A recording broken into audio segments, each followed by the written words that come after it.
नमस्ते, हजुरहरुलाई हाम्रो चुलामा स्वागत छ। आज चाहिँ मैले अमिलो पिरो टक्क झालमुरीको रेसिपी लिएर आएको छु। हजुरहरुले सुरुदेखि अन्तिमसम्म हेरेर साथ दिनुहुन्छ भन्ने आशा गर्दछु। अब बनाउनको लागि चाहिँ सबै सामग्रीहरू मैले लिइसकेको छु। अब सुरु गरौँ है त। अब एउटा बाउलमा भुजा राख्नुपर्छ आफ्नो आवश्यकता अनुसार। अब सुरुमा त भुजै चाहिन्छ झालमुरी बनाउनको लागि। मैले अब सेतो मटर चाहिँ कुकरमा उसिनेर लिएको छु। अब चना पनि मैले उसिनिओरी लिएको।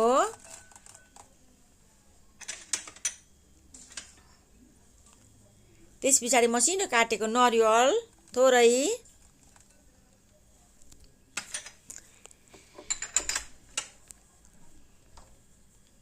अब भुजिया पनि 1-2 चम्चा,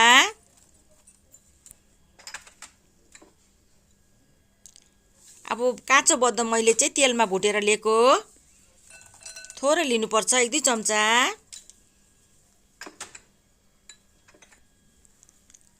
यो चाहिँ मिक्स दालमोट हो। मिक्स दालमोट पनि 1-2 चम्चा।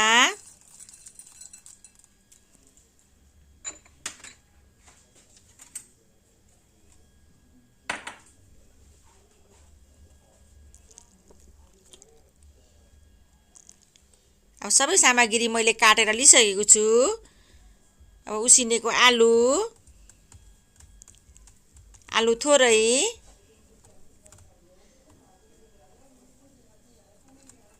प्याज मसिनो काटेको,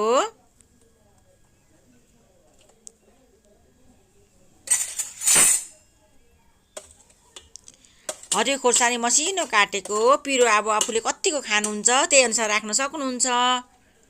मसिनो काटेको धनिया पत्ता,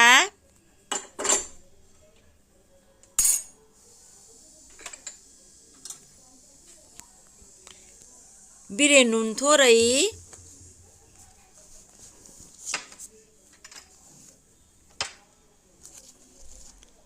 नुन थोरै,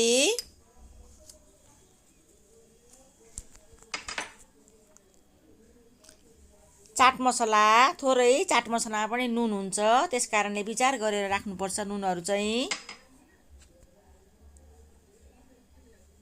यो चाहिँ जिरा धनिया भुटेको, यो चाहिँ झालमुरीकै मसला हो।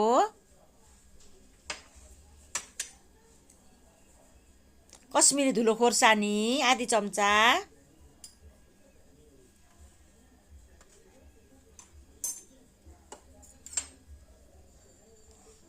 मसिनो काटेको टमाटर,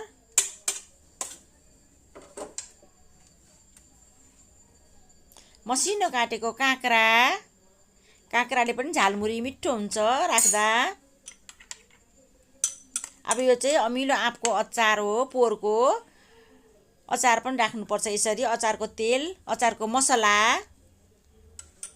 झालमुरीमा असाध्यै मिठो हुन्छ। त्यस पछाडि कागती राख्नुपर्छ। अब कागती कतिको अमिलो खानुहुन्छ हजुरहरूले त्यही अनुसार राख्न सक्नुहुन्छ।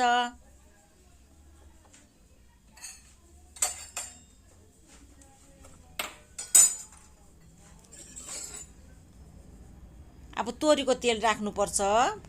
यसमा चाहिँ काँचो तेल नै मिठो हुन्छ। 1 चम्चा राखेको छु मैले चाहिँ।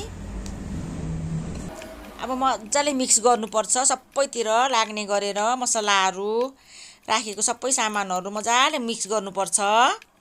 यति गरिसकेपछि हाम्रो झालमुरी तयारी भइसक्यो। हामीले चाहिँ अब बाहिर गएर खानु पर्दैन, घरैमा बनाएर मजाले झालमुरी बनाएर खान सकिन्छ। सबै परिवारसँग बसेर दिउँसो मजाले टक्क गर्मीमा अमिलो पिरो चट्ट भएको बनाएर खान सकिन्छ। हजुरहरूलाई म सोलीमा राखेर पनि देखाउँदैछु। हजुरहरूले यसरी बनाएर खानुहोला। हजुरहरूलाई भिडियो कस्तो लाग्छ मन परेमा लाइक कमेन्ट सब्सक्राइब गरिदिनु होला। साथी फ्यामिलीहरूसँग सेयर गर्न नभुल्नुहोला। धन्यवाद।